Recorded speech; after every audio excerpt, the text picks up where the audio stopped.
নমস্কার, আপনারা দেখছেন টিভি9 বাংলা ডিজিটাল। আপনাদের সঙ্গে আমি আবার চলে এসেছি সঙ্গমিত্রা, নিয়ে এসেছি আমাদের আইপিএলের অনুষ্ঠান চালিয়ে খেলো। আর অন্যান্য দিনের মতো আবার আমার সঙ্গে আজ রয়েছে দীপঙ্কর ঘোষাল, আমাদের স্পোর্টস জার্নালিস্ট। দীপঙ্কর দা, আজ তো চেন্নাই আর সানরাইজার্স হায়দ্রাবাদের ম্যাচ। তো দুটো টিমই এই মুহূর্তে খাদের কিনারায় দাঁড়িয়ে আছে বলাই যায়। আশা করছি তুমি এটা আমার সঙ্গে সহমত হবে। হ্যাঁ, ওই আমরা যেটা বলি ব্যাক বেঞ্চার ডেফিনেটলি এই মুহূর্তে তাই। বাট দেখো, এখনো আমরা হয়তো পয়েন্ট টেবিলটা দেখছি, টুর্নামেন্টও মাঝপথ পেরিয়ে গেছে। আর এখনই কিন্তু মানে হ্যাঁ, খাদের কিনারে অবশ্যই, কিন্তু এখনই ওদেরকে খাদে ফেলে দেওয়া যাবে না, বাতিলের খাতায় দিচ্ছি না, মানে একটা বিপদ সংকেত যে রয়েছে সেইটা একটুখানি বলছে। ডেফিনেটলি যে দেখো, যারা মানে হাফ রাস্তায় যারা টপ 4-এ থাকে তাদের একটা অনেকটাই অ্যাডভান্টেজ থাকে যে এখান থেকে এক দুটো ম্যাচ হারলেও চাপ হবে না, মেকআপ হয়ে যাবে, কারণ পয়েন্টটা অলরেডি রয়ে গেছে, মানে হয়ে গেছে ততদিনে পয়েন্টটা একদম। কিন্তু এই টিম দুটোর ক্ষেত্রে সমস্যাটা হচ্ছে এদের ম্যাচ বাকি রয়েছে কিন্তু চান্সেস খুব কম। মানে একটা ম্যাচ এদিক এদিক হওয়া, মানে ধরো আজকে সানরাইজার্স হারলো বা চেন্নাই, কোনো একজন কেউ একজন তো হারবেই, তার কাছ থেকে কিন্তু একটা ম্যাচ চলে গেল, একটা অপরচুনিটি চলে গেল, সুতরাং চান্সও চলে গেল।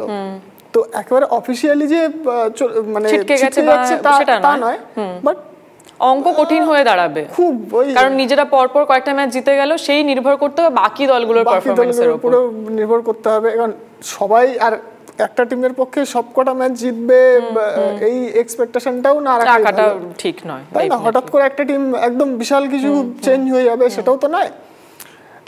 তারপরেও বলতে হচ্ছে যে এখনো আজকের ম্যাচটা ধরলে পরে, আজকের ম্যাচটা ধরে 6টা করে ম্যাচ, মানে 6টা করে ম্যাচ বাকি আজকের ম্যাচটা ধরে, 6টা ম্যাচ মানে কিন্তু 12 পয়েন্ট। পুরো একদম খেলা ঘুরে যেতে পারে, পয়েন্ট টেবিলের খেলার কথা বলছি, পয়েন্ট টেবিলে খেলা ঘুরে যেতে পারে। সুতরাং বাতিলের খাতায় ফেলছি না, ব্যাক বেঞ্চার্স অবশ্যই। আর চেন্নাইয়ের এই সিজনে যদি ধরো, চেন্নাইয়ের যদিও হোম ম্যাচ, তারপরেও এই মৌসুমে হোম ম্যাচের পারফরম্যান্স ভালো নেই, একটা মাত্র জয়। সেক্ষেত্রে চেন্নাই দুর্গ যেখানে আগে ছিল মানে অভেদ্য, ভেদ করা দুষ্কর ছিল, আর সেটা এবার হেসে খেলে যে কোনো টিম করে দিয়ে চলে যাচ্ছে। হ্যাঁ, মানে সেটা ঠিকই, কিন্তু আবার অন্যদিক থেকে দেখতে গেলে চেন্নাই যদি তুমি বলো, মানে ধোনি ক্যাপ্টেন্সি নেওয়ার পরে ফার্স্ট ম্যাচটা হেরেছিল অবভিয়াসলি, মানে ঘরের মাঠে ওই সময়টা খারাপ, কিন্তু এইবার কিন্তু সিচুয়েশনটা একটু বদলে গেছে, একটু আলাদা এই কারণে যে ধোনি সেটা এই সিজনের ফার্স্ট ম্যাচ ছিল ক্যাপ্টেন হিসেবে, তারপর দুটো ম্যাচ খেললো, একটাতে জয়, লাস্ট ম্যাচটাতে হারলেও টিমটার মধ্যে না এই যে দুটো জুনিয়র ছেলে চান্স পেল দুটো ম্যাচে পর পর, আয়ুষ মাত্রে এবং শেখ রশিদ, তো এইটা একটা পজিটিভ দিক, এটা গুড ভাইবস ছড়িয়েছে টিমের মধ্যে। হ্যাঁ, অবভিয়াসলি। মানে এই জায়গায় আমার একটা প্রশ্ন করতে ইচ্ছে করছে তোমাকে, যেমন আমার মনে হচ্ছে আজকের ম্যাচে আমরা হয়তো আরেক ডেবিউটানকে দেখতে পারি, মানে তার আইপিএলে ডেবিউ হয়ে গেছে কিন্তু সিএসকে জার্সিতে হয়তো আজ ফার্স্ট ম্যাচ হতে পারে।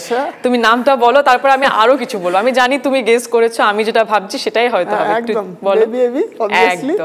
অবভিয়াসলি বেবি এবি, মানে ডিভাল ব্রেভিস, ও তো মুম্বাই ইন্ডিয়ান্সের ফার্স্ট ব্রেক থ্রু বলতে পারো IPL A. But okay under 19 world cup থেকে দেখে আসছে, এবং তখন থেকেই কমেন্ট্রিতে আমার এখনো মনে আছে দীপ দাশগুপ্ত সে সময় ছিল ওই ব্রডকাস্টারে, দীপ দাশগুপ্ত বলেছিলেন যে বেবি এবি, পরে জানলাম যে ওর টিমমেটরাই ওকে বেবি এবি বলে ডাকে, যেহেতু এবি ডিভিলিয়ার্সের সঙ্গে তুলনা এখনই চলে না, কারোর সঙ্গে চলে না। সাউথ আফ্রিকার যেহেতু, সেখানে এবি ডিভিলিয়ার্সকে ছাড়া আর ক্রিকেটটাকে কল্পনাও করা যায় না। হ্যাঁ, ওর খেলার স্টাইলটা অনেকটা মেলে, সেই কারণেই বেবি এবি ডাকা হয়। দেখো, এবার ওকে খেলাতে গেলে না একটা ইস্যুও আছে, issue in the sense foreign quota, মানে 4টে বিদেশে তুমি খেলাবে, এইবার তোমাকে দেখতে হবে কাকে।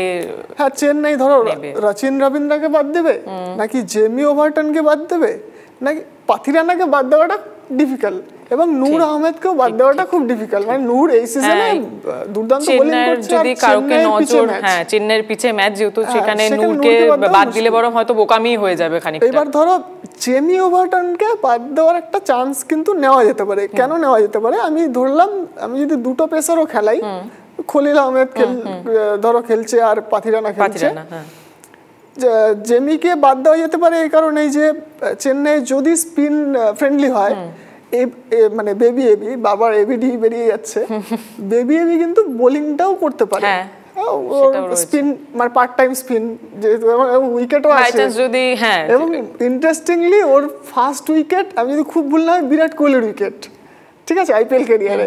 তো সেক্ষেত্রে ধোনি বোলিং চেঞ্জেসে এবিকেও মানে বেবি এবিকেও এনে একটা চমক দেখাতেই পারেন। হ্যাঁ মানে দেখো ওর ব্যাটিংটা তো অবভিয়াসলি, ওর ব্যাটিং নিয়ে প্রশ্ন তোলার জায়গা নেই, ঠিক আছে, কিন্তু ওর বোলিংটাও হয়তো হেল্প করতে পারে।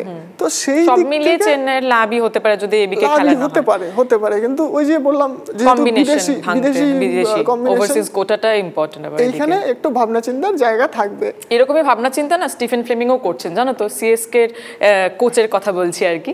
তিনি এই প্রেস কনফারেন্সে বলেছেন যে আমার টিমে তো বেশ কয়েকজন প্লেয়ার রয়েছে যারা প্রথম থেকেই টিমের সঙ্গে রয়েছে, তো আমরা এই হায়দ্রাবাদ ম্যাচে বেশ কিছু বদল হয়তো দেখতে পারি। তিনি ভাবছেন কারণ তাদেরকে তো সুযোগ একটা তো দেওয়া উচিত। ধোনিও লাস্ট ম্যাচে মানে মুম্বাইয়ের এগেইনস্টে ম্যাচটার পরে একটা কথা বলেছিল যে আমরা এখন ভাবছি না, দেখো ওরা যে পুরোপুরি প্লে অফের ভাবনা থেকে সরে গেছে তা নয়, বাট একটা জিনিস মাথায় ধরে নিয়েছে যে আমাদের যেমন প্লে অফের জন্য লড়াই করতে হবে তেমনি নেক্সট সিজন নিয়েও ভাবতে হবে। এবার এটা মনে হতে পারে যে নেগেটিভ অ্যাপ্রোচ, বাট একেবারেই নয়।